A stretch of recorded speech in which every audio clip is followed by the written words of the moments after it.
Assalamualaikum warahmatullahi wabarakatuh. Saya Naura Rahmadani, 15.162 dari Desain Tapak kelas A.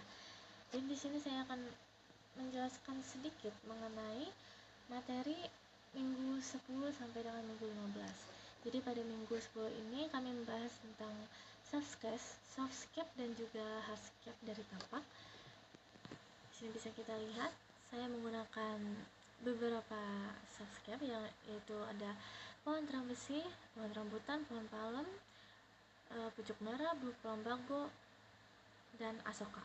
Lalu untuk hardscape-nya sendiri saya menggunakan stepping stone, paving block, dan juga grass block.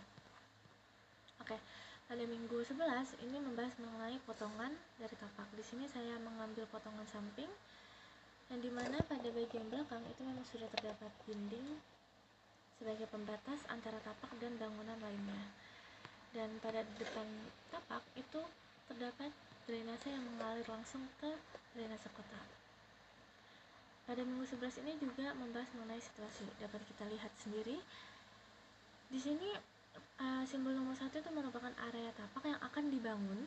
Lalu pada simbol 2, yaitu bagian sini, itu merupakan drainase yang akan mengalir langsung ke drainase kota. Dan simbol ketiga ini merupakan jalan lingkungan atau jalan yang ada di depan tapak. Dan yang terakhir adalah simbol keempat ini merupakan bangunan yang memang ada di samping tapak. Oke, kita lanjut ke materi minggu 12 yang dimana adalah detail dari softscape.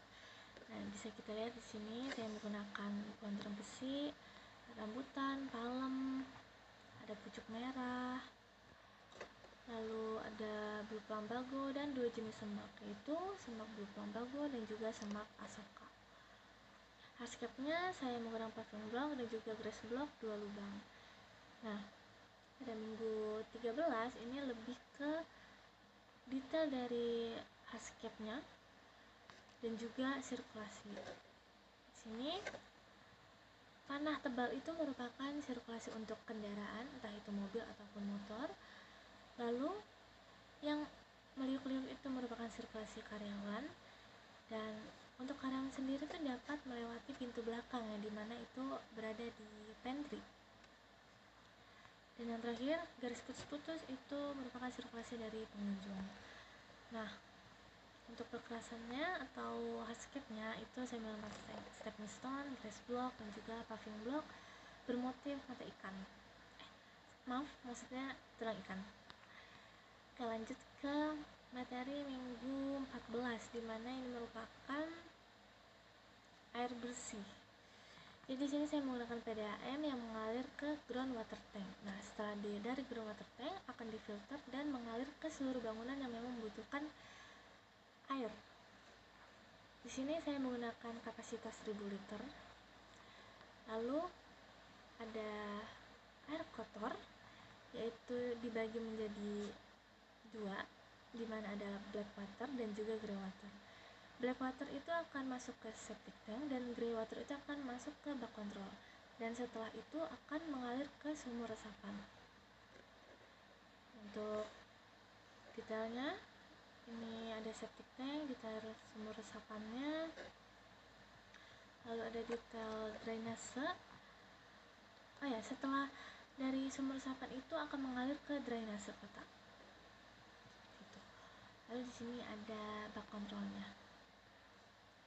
Oke. Lalu materi terakhir dari minggu 15 itu merupakan listrik. Di sini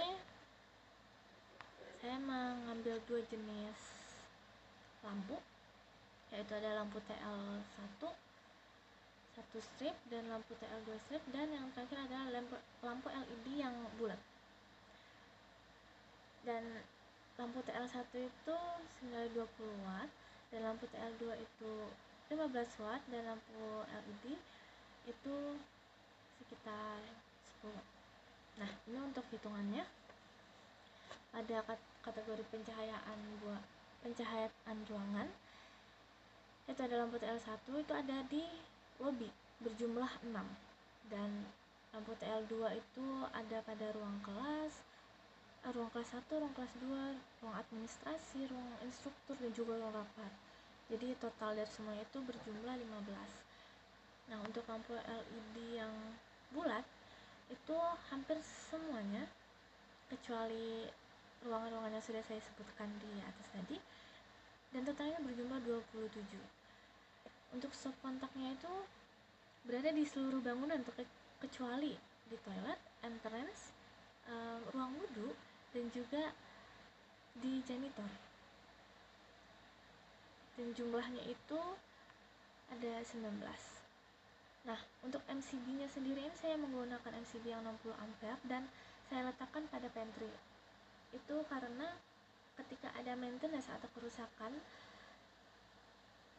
jika ditaruh di depan itu tidak akan mengganggu aktivitas yang memang sudah berada di lobby tersebut. Oke.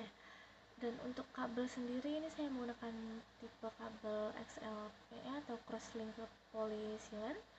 Itu ada di seluruh bangunan yang tegangannya sekitar 0,6.